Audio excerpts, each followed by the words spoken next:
하나님을 향한 아름다운 고백, 시편 필사를 통한 기도 배우기.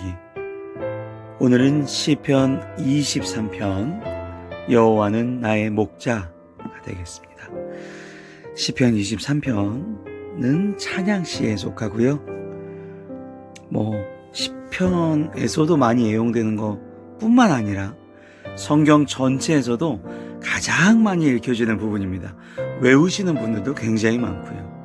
왜 이렇게 인기가 많은가 하면요, 시편 23편은 뭔가 추상적일 수 있어요. 하나님이 날 보호해 주신다, 인도해 주신다, 구원하여 주신다.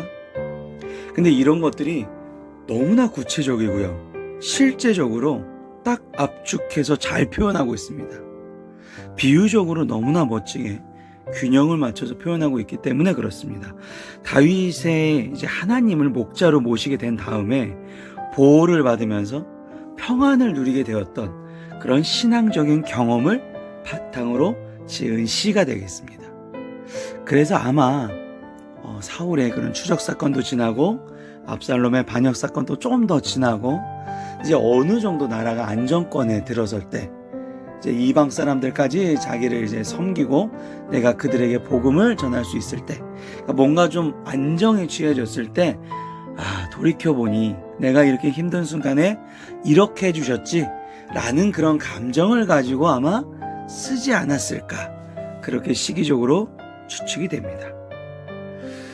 시편 23편을 보실 때는요, 4절까지는 목자와 양, 저희들가 양이겠죠?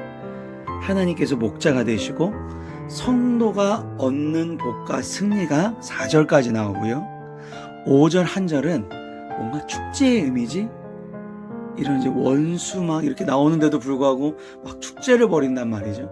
그런 축제의 이미지가 나오고, 마지막 6절에 나는 끝까지 미래에도 하나님을 의지해서 승리를 하겠다라는 것을 고백하는 부분으로 나눠질 수가 있습니다.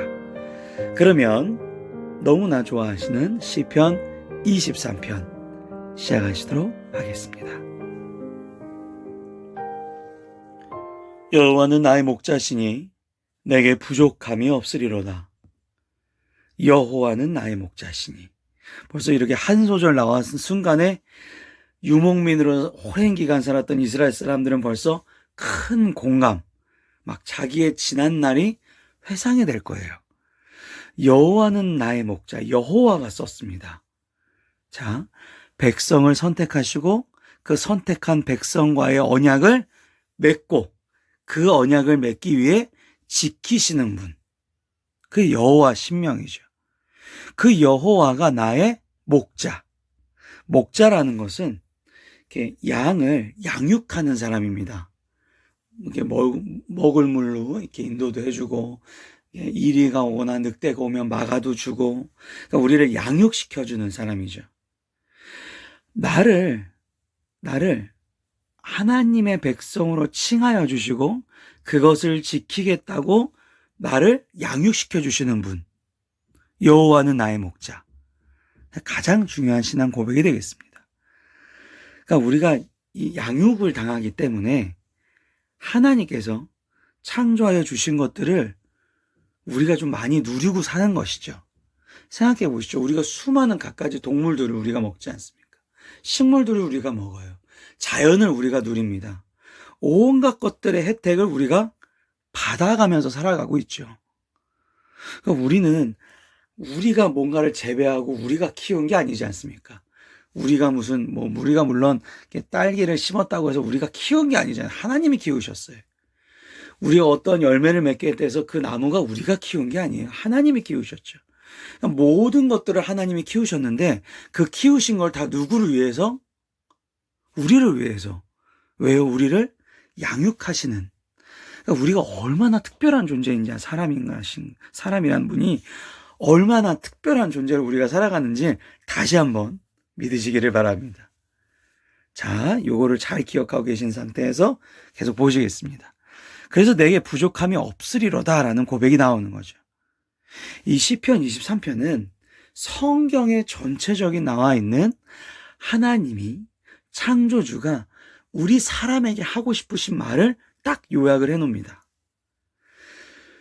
우리를 버려두지도 않으시고 여호와, 선한 목자와 같이 우리의 영혼과 삶을 하나님의 올바른 길, 하나님이 지정해 놓으신 의의 길로 인도하여 주셔서, 목자이신 그분이 인도하여 주셔서 그분이 거하는 집, 여호와의 집에 영원히 거하게 해주신다. 이게 가장 중요한 핵심 사상이 되겠습니다. 자, 그렇게 한번 더 이 핵심 사상까지 다시 한번 머릿속에 상기시킨 다음에 2절 보시겠습니다. 그가 나를 푸른 풀밭에 놓이시며 쉴 만한 물가로 인도하시는도다. 자, 1절에 제가 하나님이 창조하신 것들을 우리 사람들이 굉장히 많이 누리고 있다라고 말씀을 드렸습니다. 그래서 2절은 하나님이 창조하신 것들 중에서 아름다운 것들을 비유, 표현, 단어로 사용하십니다. 자, 다윗이 어떻게 사용했냐면요. 푸른 풀밭, 그리고 쉴만한 물가. 이 광야 산지가 대부분입니다. 이 팔레스타인 지역이요. 그러니까 목초지 만나기가 너무 쉽지가 않고요. 이 목초지가 그냥 풀만 있는 것도 아니고 풀만 있어도 힘듭니다. 왜냐하면 햇빛이 워낙 강하기 때문에 그늘도 좀 있고 이런 곳이 필요하거든요. 다윗이 적절하게 그 위치를 푸른 풀밭이라고 했죠. 막 햇빛에 뜨겁게 우리가 태양빛에 쬐고 있다가 풀밭이 있고 그늘 있는 곳에 가서 탁 있으면 살겠다 이러지 않습니까? 그죠? 그리고 나서 뒤에 보시면 쉴 만한 물가까지 나와요. 자, 내가 목초지를 만나서 내가 양이지 않습니까? 양. 그곳에서 그냥 신나게 배 터지게 정말로 맛있는 풀을 먹고 배가 불러서 이렇게 그늘에 누워 있는데 하나님이 이제는 쉴 만한 물가로 또 인도해 주세요. 쉴 만한 물가가 쉽게 안 나옵니다. 그러니까 이 당시에도 실제 목자들이 양들 물 먹일 곳을 미리 탐방하는 게 굉장히 중요한 일이었다 그래요. 왜 탐방을 가야 돼요? 물가에는 그 물을 찾아서 오는 초식동물들을 잡아먹는 또 육식동물들이 있었다라는 것이죠. 그래서 하나님은요, 쉴 만한 물가, 아무 데서나 쉬게 안 하십니다. 물 먹는 장소가 굉장히 중요하고요. 그 주변에 적들도 있기 때문에 하나님의 보호하심 없으면 제대로 쉴 수가 없습니다. 우리가 어떠한 유흥을 가지고 쉰다라고 생각하면요, 그건 결코 쉰다라고 말할 수가 없습니다. 정말로 제대로 쉬는 것이 중요합니다. 그 쉬는 곳에서는요, 충전이 일어나야 돼요.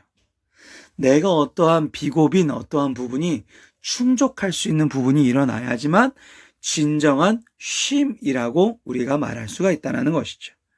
그 쉼은 목자이신 하나님이 정확하게 알고 계세요. 그렇기 때문에 내가 힘든 일, 어려운 순간이 왔을 때 목자이신 하나님 앞에 어디서 쉬면 좋을까요? 어떻게 쉬면 좋을까요? 저를 좀 평안하게 하여 주시옵소서. 요청하시는 것이 가장 좋은 방법인 걸 믿으시기 바랍니다. 그러면 푸른 풀밭, 쉴 만한 물가로 인도해 주실 것입니다. 자, 3절입니다. 내 영혼을 소생시키시고 자기 이름을 위하여 의의 길로 인도하시는도다. 자, 연약하여진 사람이 하나님의 공급으로 안식, 평안하게 하여 주셔서 영과 육이 회복되어지는 것. 그것이 쉴 만한 물가, 푸른 초장입니다. 하나님의 공급으로 안식하게 되는 것.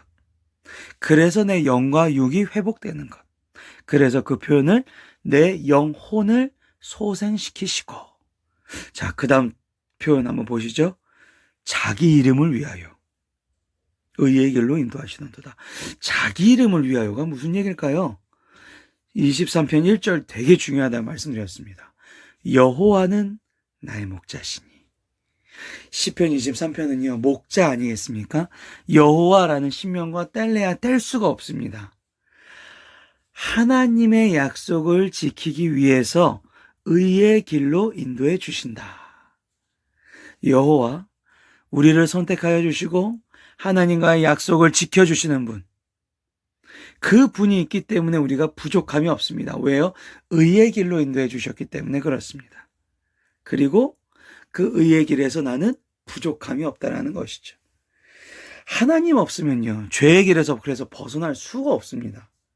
내가 착하게 살아요. 어떤 봉사를 해요. 죄의 길에서 벗어날 수가 없고 그 문제에서도 벗어날 수 없음을 항상 기억하셔야 되겠습니다. 내가 지금 어디 놀러 가서 뭘 먹고 마신다고 해서 그 문제가 해결되는 것이 아닙니다. 내 영과 육이 회복되어지는 것이 아니죠. 그 자연을 창조하신, 나를 정말로 쉬게 하실 수 있고 내 문제에 얽혀져 있는 실태를 풀 수 있는 분은 오직 한 분이죠. 그래서 보시죠. 그 문제들이 어떤 문제냐면 4절 보시면 내가 사망의 음침한 골짜기, 이게 죽음의 그림자라고 원어에는 해석이 되는데요. 사막의 음침한 골짜기, 때때로요 하나님의 집으로 가는 동안에 광야도 있고요, 음침한 골짜기도 있습니다. 그런데 그것을 내가 잘 넘어가려면 주님께서 나와 함께 하셔야 된다는 것입니다.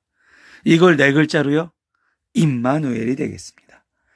이 임마누엘의 신앙이 내가 오늘 이 삶 속에서, 너무나 힘든 이 삶 속에서 감사와 찬양의 원동력이 되게 되는 걸 다시 한번 믿으시기 바랍니다. 자, 5절입니다. 주께서 내 원수의 목전에서 내게 상을 차려주시고 기름을 내 머리에 부으셨으니 내 잔이 넘치나이다. 지금 원수의 목전이 왔는데요. 여기서 상이 슐로안이라 그래서 식탁이라는 뜻을 가지고 있고요. 차려주시고는 아라크라는 원형에서 왔거든요. 순서대로 놓다. 내 원수의 목전에서 지금 잔치를, 뭔가를 음식을 차려주시고 계세요. 그리고요, 기름을 내 머리에라는 표현이 나오는데 누가복음 7장 46절에도 보시면 나오는데 내 머리에 감람유를 붓는다. 다시 말해서 굉장한 중요한 손님이 오면요, 머리에 감람유를 이렇게 불리는 풍습이 있었어요. 기름을 내 머리에 부으셨으니 내 잔이 넘치나이다. 이게 바로 선취적 신앙입니다. 전형적인. 승리하지도 않은 상태에서 원수가 목전에 있는데도 나에게 축제를 열어주시고 나를 존귀한 자로 대접하여 주신다. 왜 이게 가능하죠? 왜 이게 가능합니까? 아까 4절에서 나왔죠. 4절에 보시면 주께서 나와 함께하여 주시기 때문에, 주께서 나와 함께하여 주시는 순간 이미 승리입니다. 이미 내가 존귀한 자로 된 걸 믿으시기 바랍니다. 그러니까 나는 그들이 이길 수가 없어요. 내 힘으로는 그럴 수가 없는데 여호와가 나의 목자가 되어주시니 넉넉히 이길 수 있었다. 그래서 내 잔이 넘치나이다. 이것이 바로 하나님을, 여호와를 목자로 삼는 모든 하나님의 백성이 받는 축복인 걸 믿으시기 바랍니다. 자, 마지막입니다. 내 평생의 선하심과 인자하심이 반드시 나를 따르니니 내가 여호와의 집에 영원히 살리로다. 선하심은요, 토브라는 원어를 가지고 있습니다. 아름답다. 또 샬롬이라는 평안함의 뜻도 포함하고 있어요. 인자하심, 헤세드죠. 친절하시고 사랑하시고 하나님의 성품을 표현한 이 단어들이 반드시 나와 함께 하실 것이다. 왜 그렇습니까? 내가 여호와를 나의 목자로 삼았기 때문에. 내가 여호와의 집에 영원히 살리로다. 여기서 여호와의 집, 선하심과 인자하심을 통해서 여호와의 집에 영원히 살리로다라는 고백이 되어졌는데, 이 여호와의 집은 1차적으로는 이 당시에 이제 언약궤가 예루살렘으로 옮겨졌습니다. 그 성막이 있는, 언약궤가 있는 성막, 그것이 여호와의 집일 수도 있겠지만 이제는 어디에서건 하나님의 관계가 있는 모든 것이 바로 여호와의 집이 되겠습니다. 주님이 나와 함께 하신다는 것은 내가 여호와를 의지하여 내가 주님을 목자로 삼겠나이다, 목자로 섬기겠나이다, 이 고백으로부터 하나님의 관계가 시작되어서 여러분이 계신 그곳이 여호와의 집이 되는 걸 믿으시기를 바랍니다. 시편 23편 마지막으로 기도하시겠습니다. 목자 되어주신 하나님이라는 제목으로 기도하시겠습니다. 전능하신 하나님 아버지, 저 혼자서 다 해결할 필요가 없다는 사실에 감사드립니다. 언제든지 주님과 기도하며 의지할 수 있음에 감사드립니다. 여호와는 저의 목자이십니다. 의의 길, 마땅히 가야 할 길로 인도하여 주시고 푸른 초장과 쉴 만한 물가로 보내주시고 지켜주신다고 하셨습니다. 사망의 음침한 골짜기 속에서도 원수의 목전에서도 오로지 주님을 전적으로 의지하겠습니다. 주님의 말씀 듣고 기도하겠습니다. 나약한 저를 이끌어 주시옵소서. 제 삶을 주께 맡길 수 있도록 도와주실 줄 믿사와 사랑과 은혜가 충만하신 예수님의 이름으로 기도드렸사옵나이다. 아멘.